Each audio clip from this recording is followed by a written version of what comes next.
Gentlemen, we will now move to the second session of the day, and it will begin with remarks by a great leader, by Madame Sviatlana Tsikhanouskaya, who is the leader of the democratic movement, for the Belarus democratic movement, and a truly inspiring figure to tell us more about the resilience in action and fighting for a democratic Belarus and protecting her independence from Russia. Madame Tsikhanouskaya, if we can invite you to the stage for the opening remarks.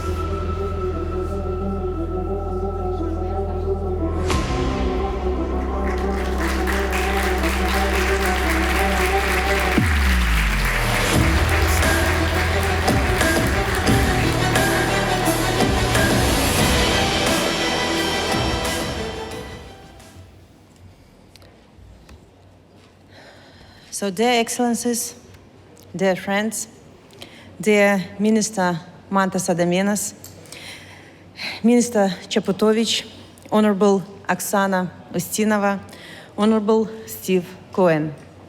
It's an honor for me to be here today with you. 2 years ago, Belarus rose up against the bloody dictatorship that has been destroying the country for 27 years. Thousands of people took to the streets not because of economic or social problems, but first and foremost because they wanted self-respect and democratic freedoms. They wanted a real independent state. In 2020, Belarusians decisively chose their future, that of a free European nation. But with the help of Vladimir Putin, the dictator trampled over people's choice. A free and independent Belarus terrified both dictators. They needed a political desert from which to launch missiles at Ukraine and threaten peace in Europe. Our story is an example of resilience and unity that Belarusians have shown in the face of repressions. Over 50,000 of illegal detentions, and 4,000 years of stolen lives for political prisoners made Belarusians face fear, but it hasn't divided us. We have stayed united against the full force of Lukashenko's repressions since 2020. In 2022, we united in helping Ukraine to win. 86% of Belarusians are against Belarus' participation in Russia's war.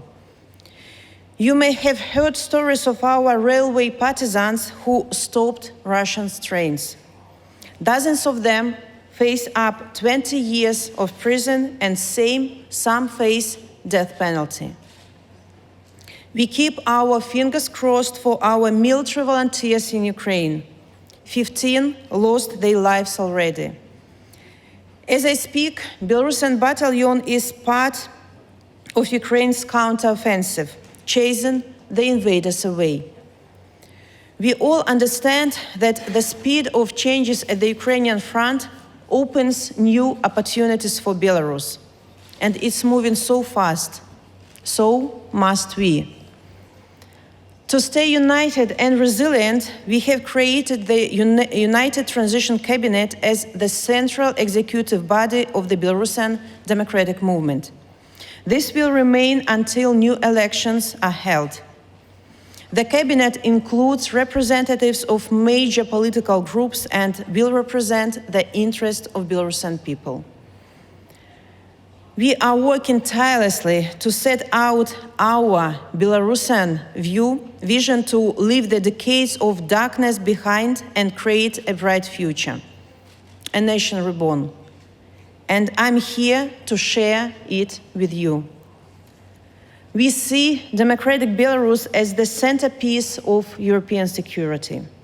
We are a country that will be valued for friendship towards its neighbors, cooperating on regional security. No longer a dark and threatening cloud hanging over the region. We also see a path there. Today, we have what we lacked in 2020. First, we have a united population who is even less supportive of the regime than in 2020 and disgusted by the war. Second, we have crumbling economic prospects for the regime due to sanctions. Third, we were unable to crack the officials and security apparatus in 2020. But now, for the first time ever, we have trained Belarusian units in Ukraine. And as you can see, Lukashenko is afraid of them very much. Fourth, we have a distracted Russia that is about to lose this war. It won't be able to prop Lukashenko up with money and military support as in 2020. And fifth, we have united and experienced Belarusian democratic leadership that has a broad coalition of friends. We have you. Right now is our window of opportunity. Right now is our time to act. We are preparing tirelessly, but we can't fully prepare without your help. Right now is when Belarus should be on the top of any international meeting agenda along with Ukraine.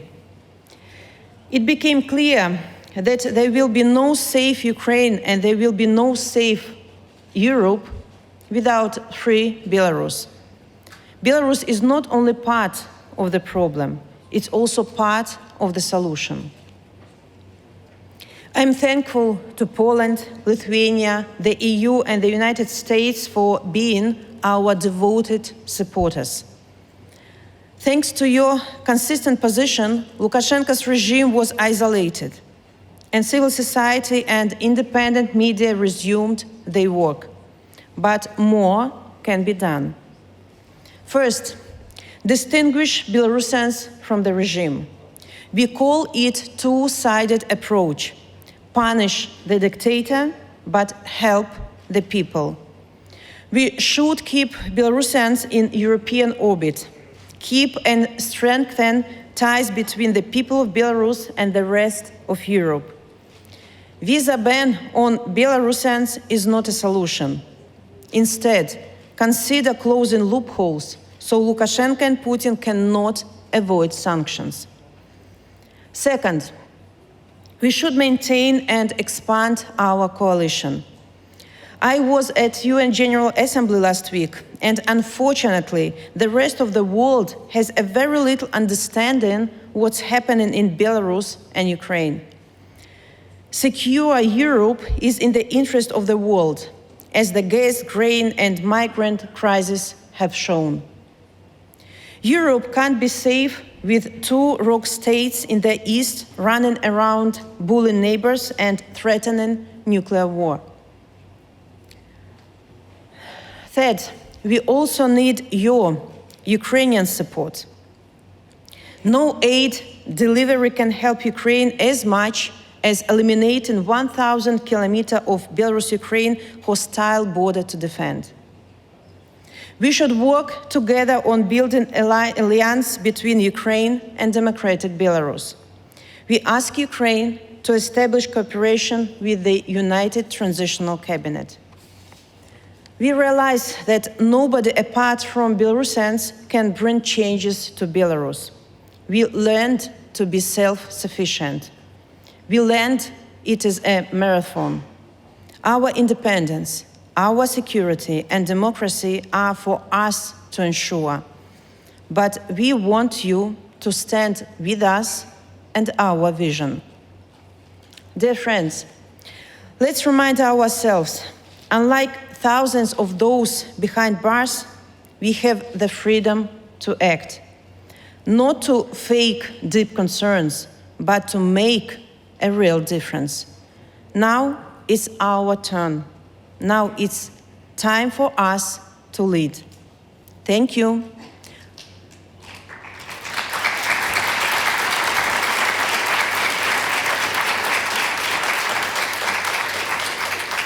Слава Україні!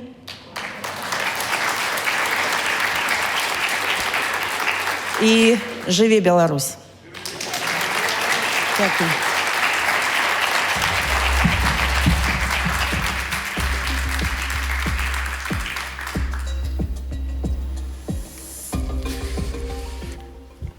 Thank you very much, Madame Tsikhanouskaya, for those inspiring words.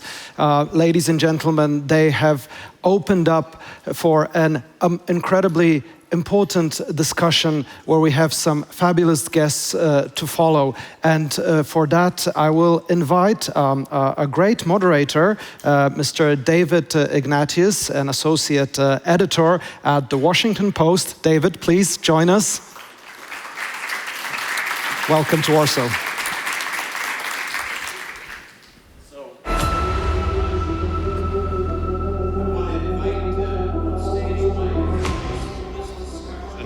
Of Belarus. First, Oleksandra Ustinova, who's a member of the Ukrainian parliament.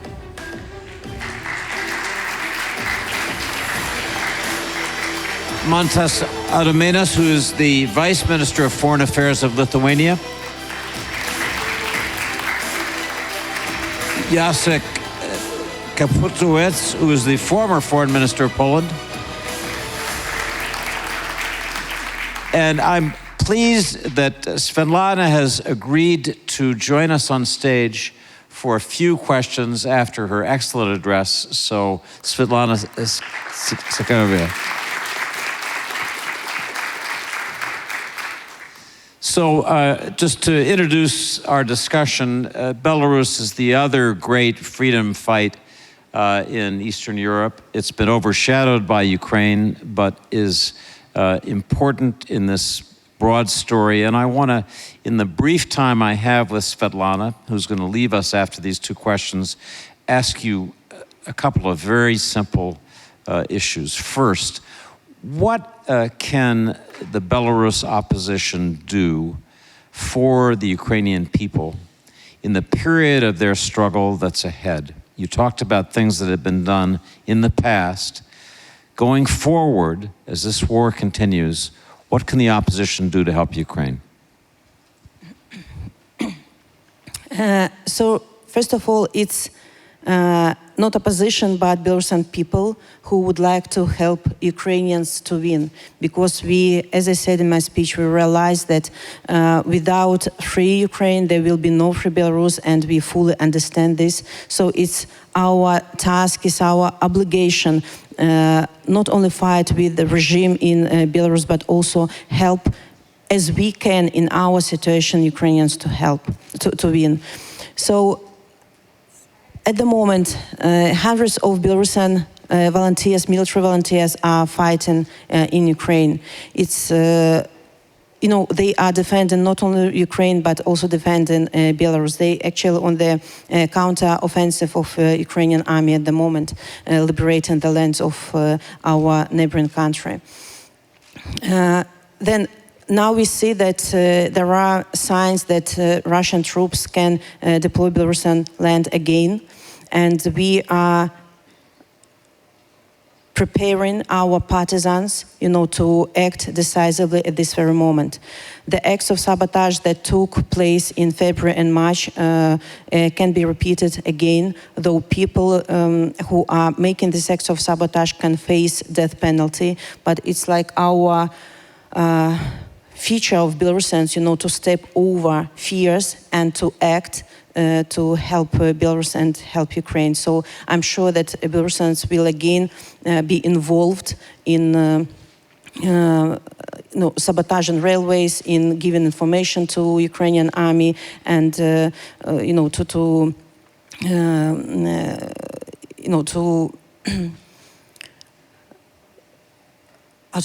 prepare maybe Ukrainians for possible attacks. Also, we in Belarus we counter to Russian propaganda.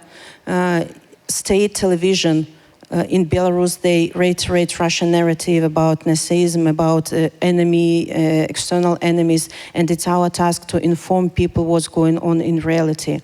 And if younger generation can use internet, they know how to look for alternative source of media, of information. Older generation, they, especially in villages, they don't know where to read the truth. So that's why there is organized volunteer movement in Belarus that spread self-made newspapers. For example, when the war has started, about 500,000 leaflets have been spread to inform Belarusians about the war and who is guilty in this war. And of course, on political arena, we are fully supporting Ukrainian cause. We are really appreciate all the help and assistance that Ukraine gets from democratic, powerful countries, because as we explained this, now it's not the fight, it's not the war between Ukraine and Russia. It's the war between democratic values and dictatorship on the territory of Ukraine, and it's moral obligation of all the powerful democratic countries to be with Ukrainians at the moment, but of course not to overlook Belarus. I'm sure you saw, Sviatlana, and our audience did, President Lukashenko said yesterday that, that Belarus is in this war participating with Russia, and he also announced that Belarus is modernizing its railroads so that it can provide greater transport for the new Russian mobilization to get into battle. So you have your work cut out for you. Let me ask you one more question, and it's the reverse of what I asked a moment ago. What can Ukraine do for the Belarus opposition so that you have a better chance to break through yourselves in your country? You talked about Ukraine recognizing your Belarus opposition. What beyond that specifically would help you? So first of all, Lukashenko is not president. You called him President Lukashenko. He is not. I should have called you Madam President. I'm sorry. Yeah, he has lost elections in 2020 and doesn't have right to represent Belarusian people anywhere. You know, I think that it's high time for Ukrainian government and Ukrainian people to install closer relationship with Belarusian nation and Belarusian democratic forces. You know, it took us a long time since the war has started to explain Ukrainians what's going on in Belarus. You know, since 2020, we felt everyday pain for what's going on in our country, for political prisoners, for detentions, for tyranny and tortures, and we were sure that the whole world knows about this, that Ukrainian friends also know about this. But when the war has started, we realized that we unexpectedly for us became co-aggressors in this war, and it took us some time to speak to Ukrainian people that regime of Lukashenko and Belarusian people are not the same. That it's regime, it's Lukashenko who became collaborant, but Belarusian people are against this. So since then, I see that these ties between Belarusian and Ukrainian nation is closer and closer, and I think that Ukrainians also understand the importance of Belarusian victory over dictatorship. It's for the sake of both our countries. We see that Kremlin doesn't recognize no Ukraine, no Belarus as independent states, and we are like in one boat, and we have to fight together. So that's why we are asking Ukrainian government to install closer relationship with our United Transitional Cabinet to work for to work out like our common strategy, how to fight with these Russian ambitions. So we already have contacts on the working level, but we would like to see more signs that we are together. I understand that Ukrainian government face such huge difficulties, this war and all this stuff, but I'm sure that if we show our unity, it will be a strong signal for our democratic political partners that we are together, that we are interested in freedom of both our countries. So, and on the level of ordinary people, it's so important to support each other. I know how Belarusians are trying to support like Ukrainian cause, at least in media, because we don't have like other tools. And we'd like Ukrainian people to learn more about how Belarusians lived before 2020 and what happened in 2020 and what we are doing now. So to to understand both our nations better. And moreover, we can clearly understand each other even without interpretation, because our languages are very close. We can understand each other without, And so this is like, this ties between democratic forces and government and ties between nations should be strengthening. So I want to thank Sviatlana for these additional comments, answering my questions. And I'd ask the audience to join me again in saluting a very courageous woman. I want to say, Madam President.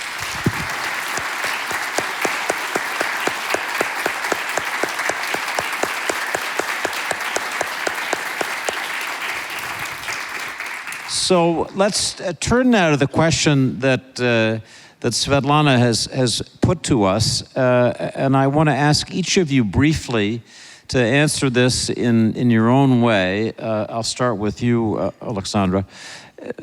She spoke in her speech about a window of opportunity for Belarus, given the war, given the dramatic evidence of Russian weakness. How do you think that Belarus can best exploit that window of opportunity now and make progress? Oleksandra? Thank you so much. I think the best window of opportunities for Belarus would be Ukraine to win. And I think everybody realizes that Russia, or the Russian Empire, that's how Putin sees it, cannot exist without Belarus or Ukraine. He has to have it. And the best opportunity window is for us to fight back together and win this war.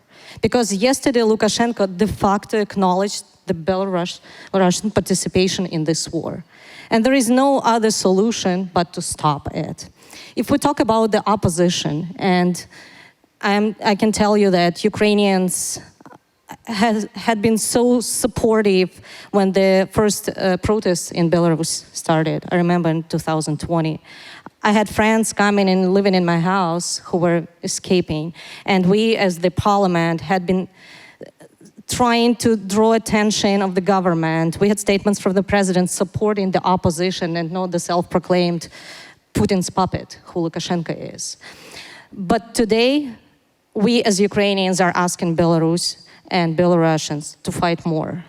We are grateful for projects like Gayun that we know and we read and we know what is going on with the Russian army in Belarus. We are very grateful for the guerrillas, for people who are fighting for us. But we need more people to come out and fight. It cannot be comparable. You cannot compare Belarusians and Russians because 86% of Belarusians do not support the war. And if you turn to Russians, the majority of people do support that. But it shouldn't be, but the resistance should be stronger for this opportunity window to stay open and for us to win. Mantas, what do you think about this window? And do you think the evident weakness of the Russian military in Ukraine is harming Lukashenko's standing now in Belarus with his own people? I think it's very much a race against time. On the one hand, pressure by Russia to integrate Belarus more and more deeply and sort of give up the last vestiges of semblance of any sovereignty that it still possesses. On the other hand, the disaffection of Belarusian society and of Belarusian elites, which is, I think, also very important. In a sense, they see this as a losing sort of ship, well, a sinking ship they tied the boat to. But before going further, I want to take a step back, in a sense, David, and to emphasize what you said, the strategic importance of Belarus. I mean, you said that it tends to be overlooked in the context of a much larger war of Russia and Ukraine. But Belarus tended to be in the strategic thinking of the West like a kind of blank area for many years. It was a sort of murky corner where nothing much was happening, with a kind of pantomime dictator. And now it has become an absolutely strategic center of the new geopolitical developments. You know, if Russia did not control Belarus, there would not be Suwalki Gap, which is a kind of, you know, strategic bottleneck for NATO. There would not be an opportunity to attack, as has been mentioned, Kiev from the north. There would not be this 1,000 kilometer, and I think not less importantly, there would not be a sort of Soviet Union restoration project, because Belarus and Russia is what remains of the restoration project. So I think it's absolutely crucial that we're prepared to take every window of opportunity, which I think may next come with sort of, you know, the earliest big window of opportunity is Putin's defeat in Ukraine and demoralization both of Russian army, as well as the layers of the elite that sort of will see themselves on the losing side, and that will be sort of major, and we have to prepare for that. But again, sort of, you know, this should not be seen as a panacea, because such regimes can have strange tendency for survival. So we should also prepare for the long game. And the long game is building up Belarusian identity, helping democratic Belarusians to build this identity of free European nation, which is at the center of Europe, at the center of things are happening. So we cannot miss this coming window of opportunity, but also we should not sort of put all our eggs in that basket and think that, you know, there will be quick win necessarily. I mean, so, you know, we have to prepare for the long haul, but we cannot afford to lose Belarus to Russia. Jacek, what would you say about this window of opportunity? You've been watching as foreign minister of Poland, Lukashenko, for a long time. What thoughts do you have? I think that this window of opportunity will come after Ukrainian victory. I believe it will realize soon. And it may lead to the troubles, internal troubles in Russia. And Russia supports Lukashenko. Without this support, he will not remain as a leader of the country. So we have to be prepared, and I am pleased to hear from Sviatlana Tsikhanouskaya that opposition is being prepared to that by creation of this united transitional cabinet to be ready to act immediately, because I believe that without Russian support for regime, it will not sustain, and Belarusians have to be prepared to fight for their independence. Let me add also to that our support for Belarus goes through the support for Ukraine. I fully agree with Oleksandra that military support, financial support, economic support, political support for Ukraine in this war is the same as supporting Belarusian opposition, because only Ukrainian victory can trigger changes within the Belarusian state, the Belarusian society.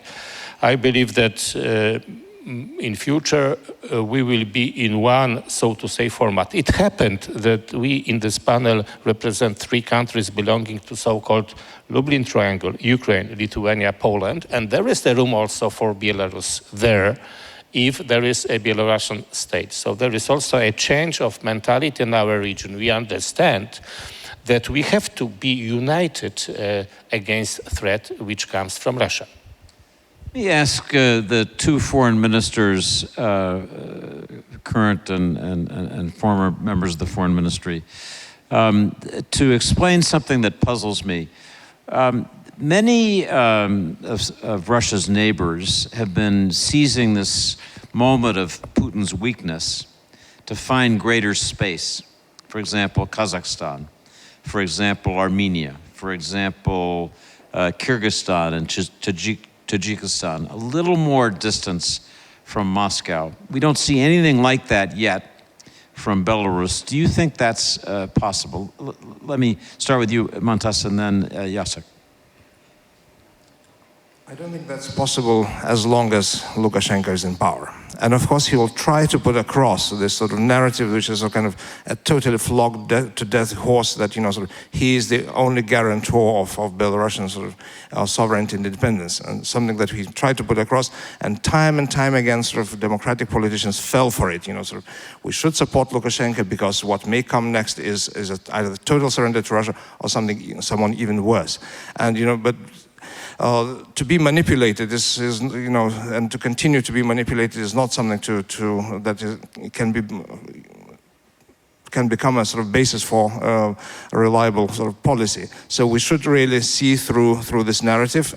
Lukashenko is currently becoming a total sort of ventriloquist dummy for Putin, and his remarks about Belarus participation, you see the game he's playing. He's on the one hand, he's forced to say that, you know, we are in the special operation.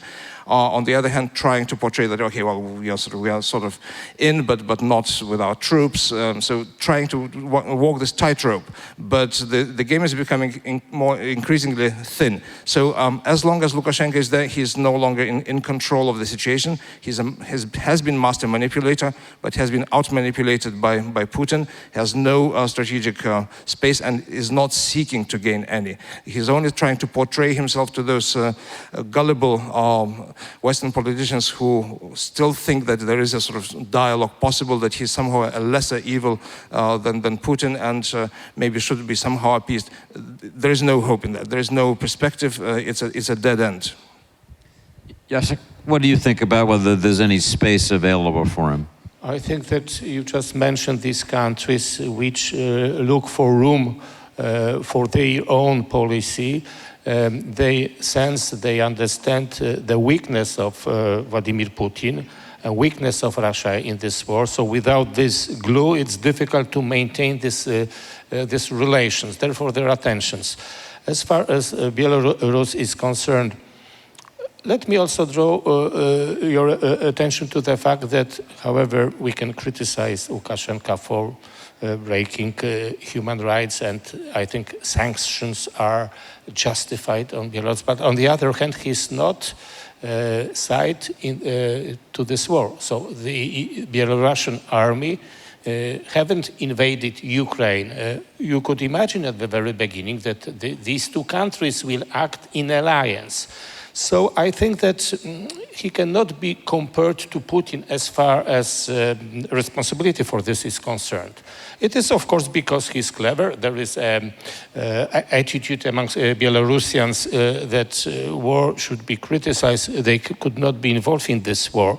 But we can also, we should also recognize that they do not contribute to the suffering of Ukrainians. Of course, he could be criticized for allowing its territory for Russian army to be used and so on. But on the other hand, it is not the same position. So we'll see what will happen. I repeat again that his future depends on the future of Vladimir Putin after probable, expected maybe, or we would like that it would be like that, collapse of the regime in Russia. We have to be prepared to this. His end is obvious as a leader of Belarus. The society will elect democratic representations, definitely, I think, with the participation of opposition, which is now on exile. So I want to ask Oleksandra to follow up on that, and I'm going to put the question this way. Do the Ukrainian people see Belarus as a victim of aggression, or do they see Belarus as an aggressor? You know, I think we should separate Belarusians and the state of Belarus, because we honestly believe that Lukashenko should be accountable and should be responsible for what is being done, but not the people who are suffering from this dictator at the moment. On the other side, of course, we as Ukrainians keep asking the Belarusians to stand up. This is the time, the best time for them, probably even better than in 2020, to stand up against him, because Putin is weak. He has already betrayed Armenia with the conflict with Azerbaijan, and that's why they're pulling back. And he will continue to become weaker with our army going north, east, and south. And the weaker he is, the better chances internally are there for people to stand up against their tyranny and against, for people of Belarus to stand up against Lukashenko. So we had always been supportive for people. But of course, we see that this is the government who is accountable. If we could consider all of these people being victims, I would say on one hand, yes. On the other, probably Ukrainians had never been so proud of their own country. We're paying an enormous price for that. Thousands of people die every day. And that's why when we hear from other nations that we are afraid to stand up, we as Ukrainians do not understand it. We did not understand it in 2014 because we died for our freedom back then, and we do not understand it now.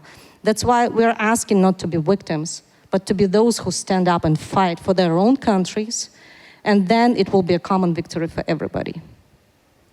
That's powerfully said. This may be the moment. It may not come again. Mantas.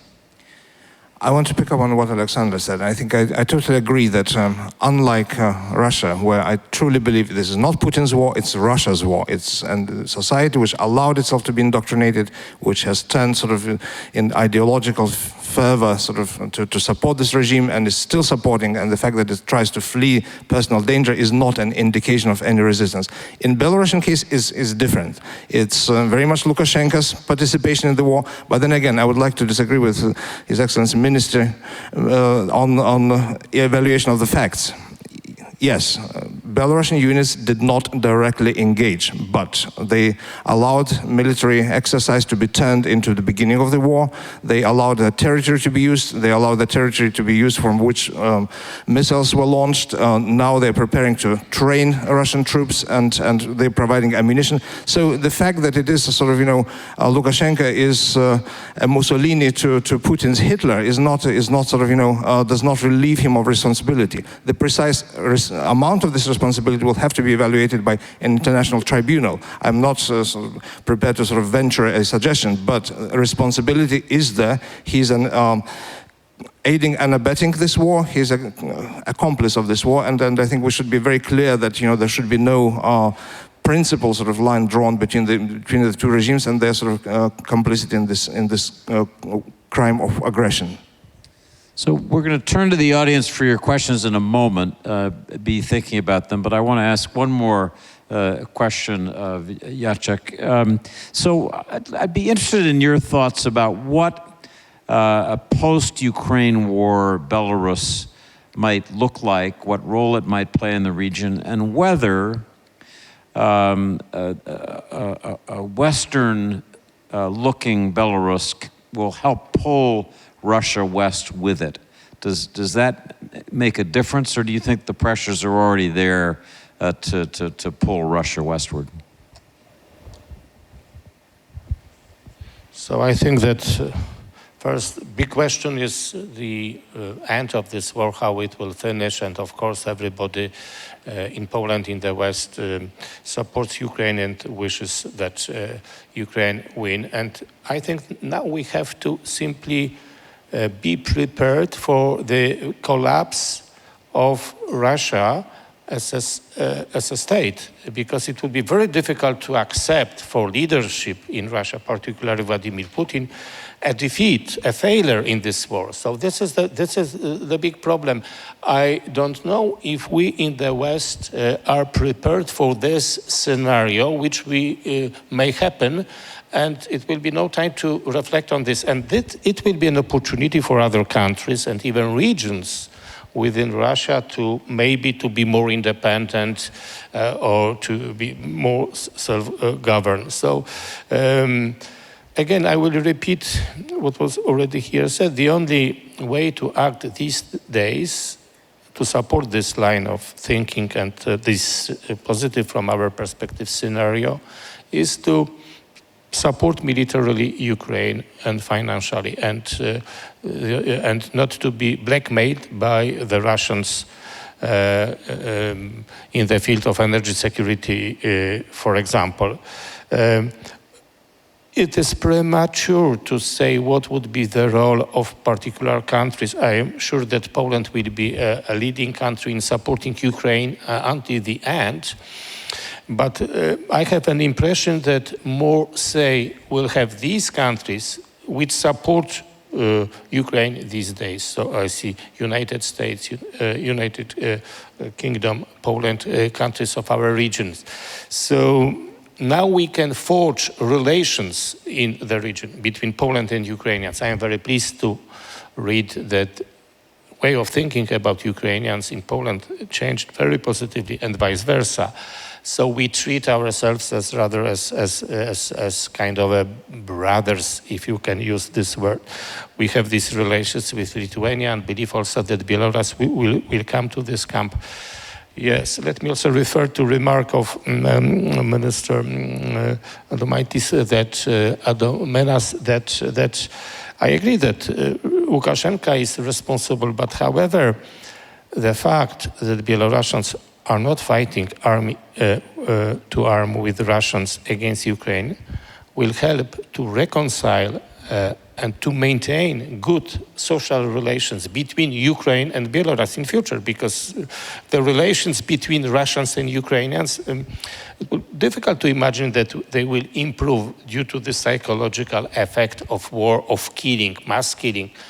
So, fully agree that Lukashenko is also responsible for enabling this war, but at the same time, I will repeat that there is difference between Putin and Lukashenko in terms of responsibility.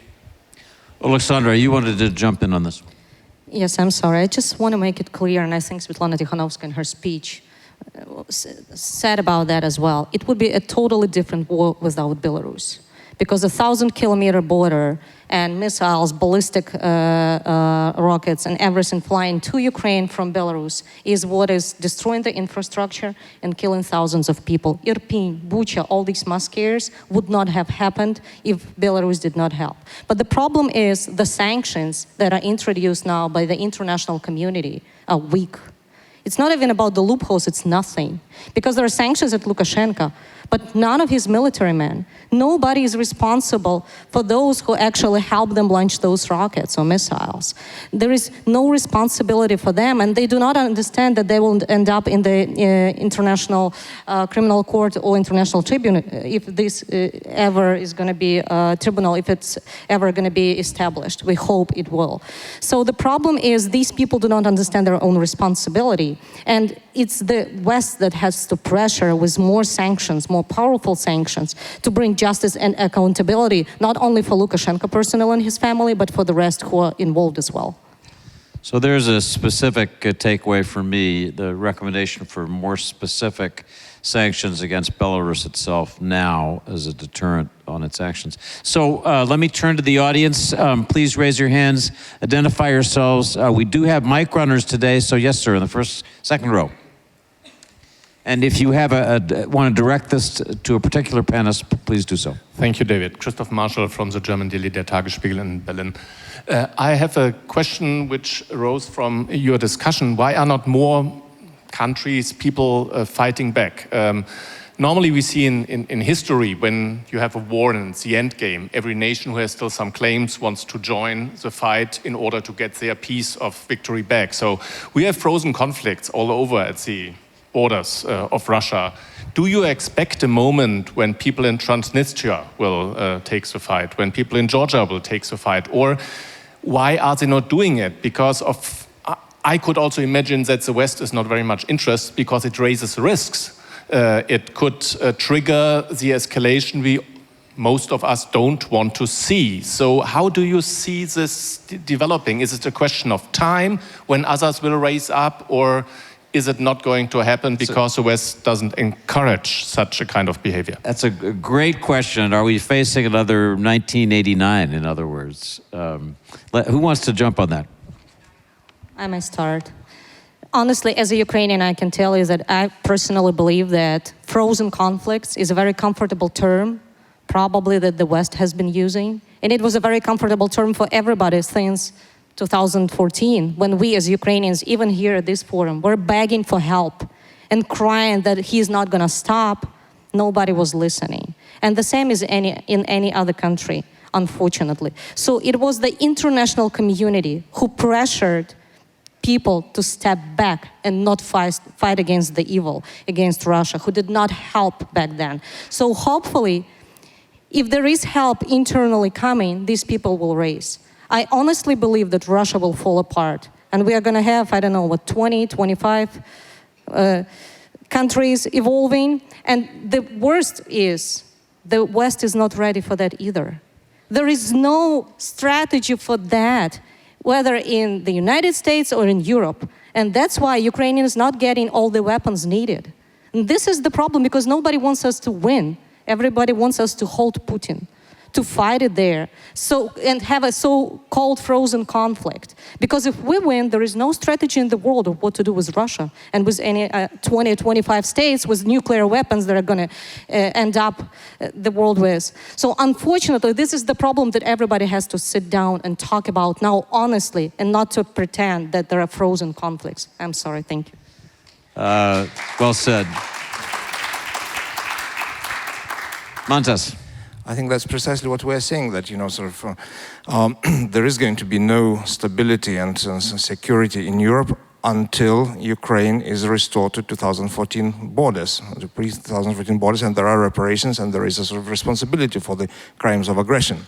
But I think it's also very important to realize that the earlier pieces, the 2008 aggression, the Transnistria, Abkhazia, they are also part of the same puzzle. We just see the culmination of the process of grabbing territories by Russia. So there should be no going back on the part of the West to reduction of sanctions until these territories are also restored. And this is not a matter between Georgia and Russia, between Moldova and Russia. Countries which, for very different reasons, are in a weak position and are not trying to use this geopolitical opportunity to claim the territories back for different reasons. I'm not going to into analyzing them, but it is for us to make sure that, you know, sort of the 1991 borders are respected and restored to the right, and the territories are restored to the rightful owners, and sort of territorial integrity. So the West has been on the learning curve since 2008. The reaction to the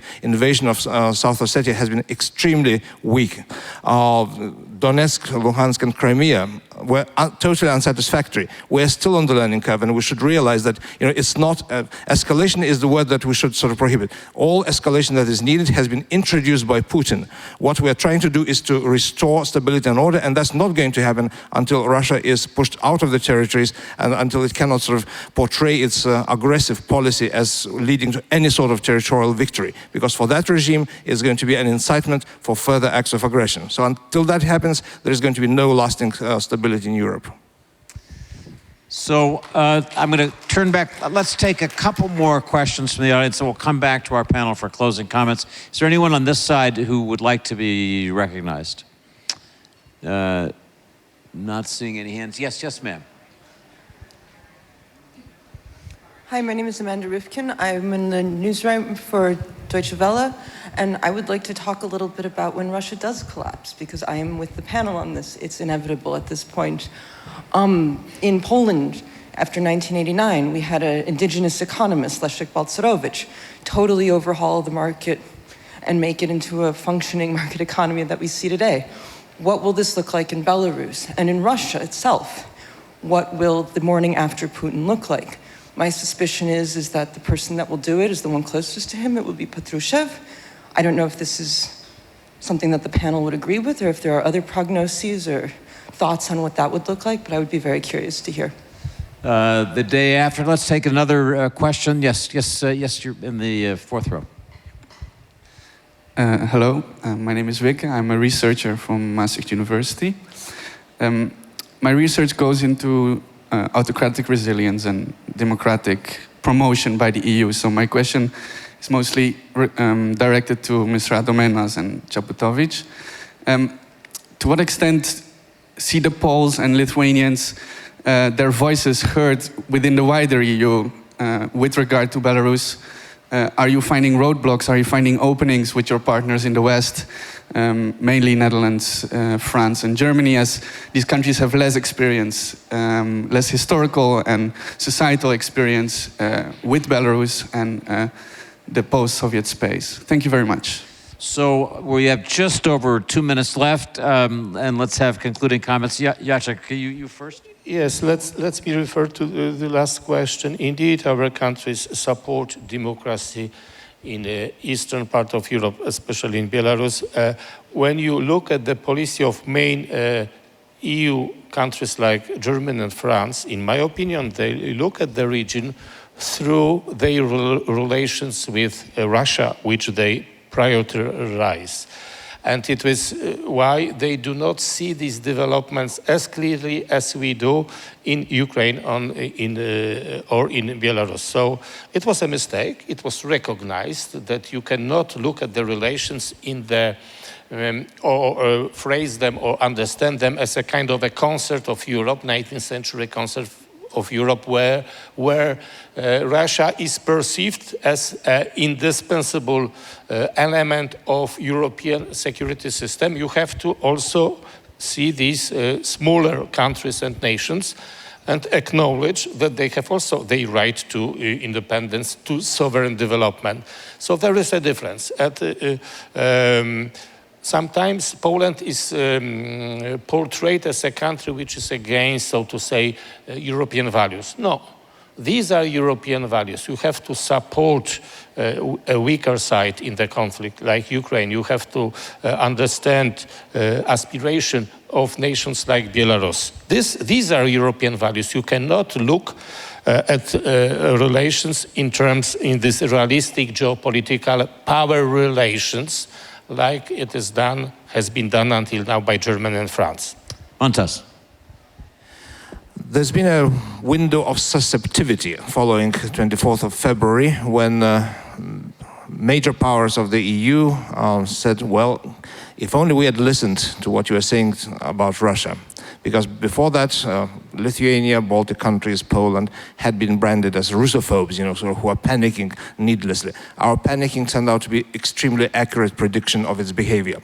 So this susceptibility is somewhat decreasing, and there is a sort of tendency to revert to listening mode, which is sort of arrogance as usual. That's to say, we know better, what can you tell us, sort of, we are old established sort of powers. I think it's very important, but EU is a dialogue. It is a sort of, it's a polylogue. So the voice is heard, we do manage to put it across, and I think sort of, it's not impeded. The question about the day after.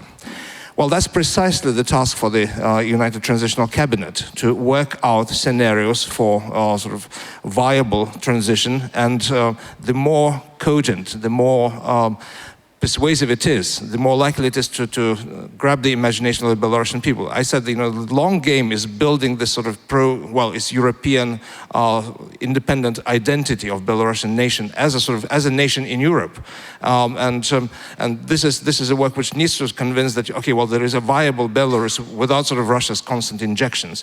There is viable Belarus which can be sort of can be democratic and work and sort of not be reliant on the state sector. So it's an immense task. And I'm very happy that Belarusian Democratic Opposition is uniting for this task, and it's working together to actually work out this sort of the reforms, and not just political reforms, which are obvious, free elections and all that, and justice for Lukashenko, but also what are they going to do in welfare reform, in economy, in all these areas, So this is a work which is ongoing, and we need to support it by all means. Oleksandra. I'll be brief. On the second question, it's never too late to start listening. The world hasn't listened to us before. On Nord Stream 2 in 2014, you can start listening now and help us now. Unfortunately, this is not happening as well. As I have already mentioned, we're not getting enough weapons to win this war. And on the second question, I can tell you exactly what Ukrainians are going to do the next day, celebrate. So with that, the last day after, what a wonderful thought that is. Thanks very much to all of our panelists for joining us, and please stay here for the next session.